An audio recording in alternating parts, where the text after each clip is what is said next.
What's up mga ngete? Happy hump day to you all. So lunchtime na naman. Ibig sabihin, no, magluluto naman tayo ng ulam for today. So for today's menu is pang malakasang chop suey. So tara, luto tayo. Let's go! Siyempre, magpainit muna tayo ng kaldero.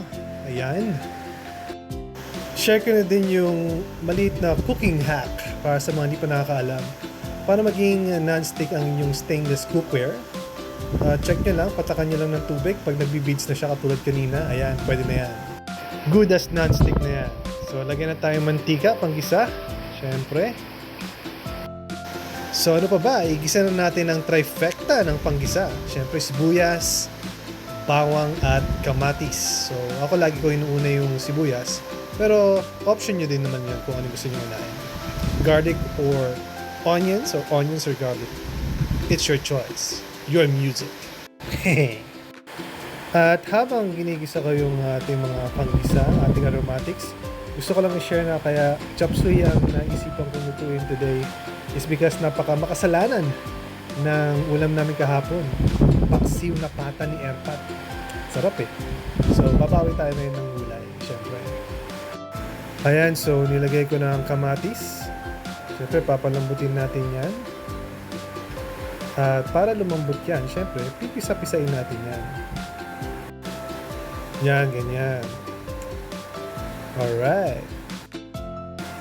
Isunod na rin natin ang bell peppers para lumabas din ang kanyang lasa.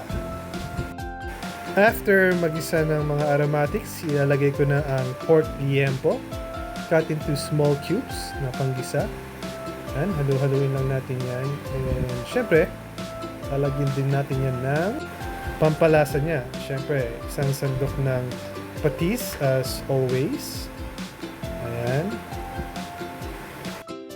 And siyempre, black pepper, yung pino. Para hindi hasa sa pagkagat.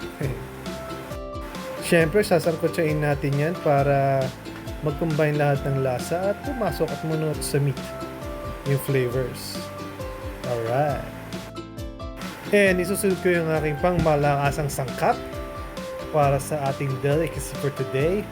Ang pinagpigaan ng ulo ng hipon, yung sabaw niya, yung katas. Yan ang magpapalasa dyan. Magpapalinamnam lalo. Pag nahalo nyo ng konti, we'll just cover it and let it simmer for mga ilang minutes para lumambot yung pork. Ang lagyan pa ng additional pampasarap, ang MSG. Tap. Tapos kung medyo natuyo na yung ginigisin natin, lagyan natin ng konting tubig para tuloy-tuloy lang ang pagpapalambot. Ihabol ko na rin pala ang pangpadagdag ng lasa at kulay, ang oyster sauce ni Mama's Best. Daghan naman! At kung nakaabot ka sa part ng video na to, paki-comment naman kung tagasan ka para mabati kita at malaman ko kung hanggang saan umaabot ang video na to.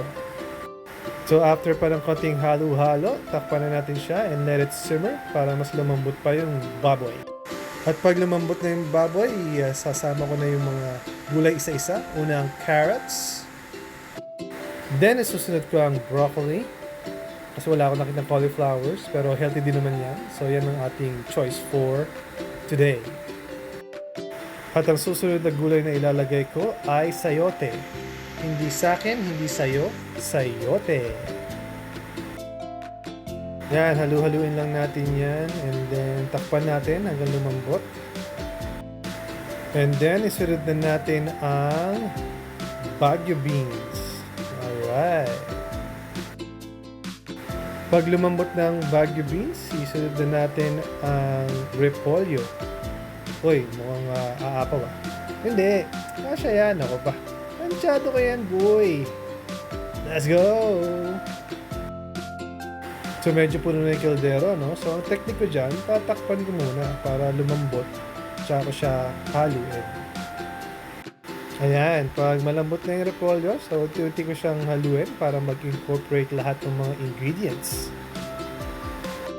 At syempre, dahil may ulo ng hipon kanina, hindi pwedeng maiwan yung katawan, syempre. Kain ng katawan eh. Char. So, yan. So, lagay ko lang hipon kasi yan yung mas madaling maluto. Konting halo lang yan, luto na yan. So, i-incorporate lang natin siya.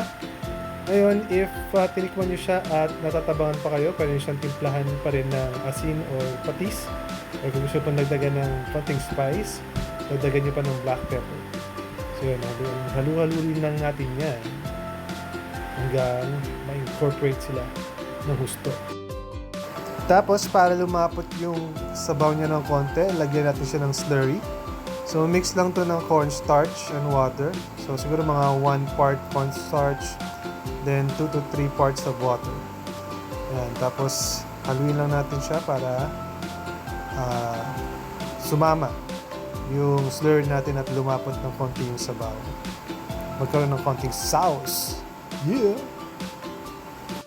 After that, takpan lang natin ulit and let it simmer for maybe a couple of minutes. Then after nun, yun na ang ating pangmalakasang chop suey.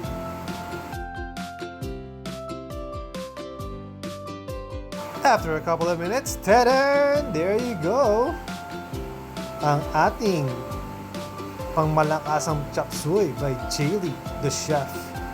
Ayan, so kung nagustuhan mo itong video na to, please like, share, and subscribe sa aking YouTube channel and other social media platforms. Just search for my name, Jaylee Lupak, or links in the description.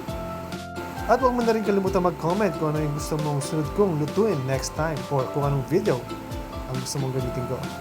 So ayan, enjoy guys! Kakain na! Ilabas ang kanin! O ano pa, lasa ng aking pangmalakasang chop suey. Ito ang tunay na chop suey. Sasapin ng masarap na natikman ko. Alright, kerpata po. Hindi maaaring hindi ka mag-extra rice. Yan ang guarantee. Okay? Let's cheers. Cheers. Ah.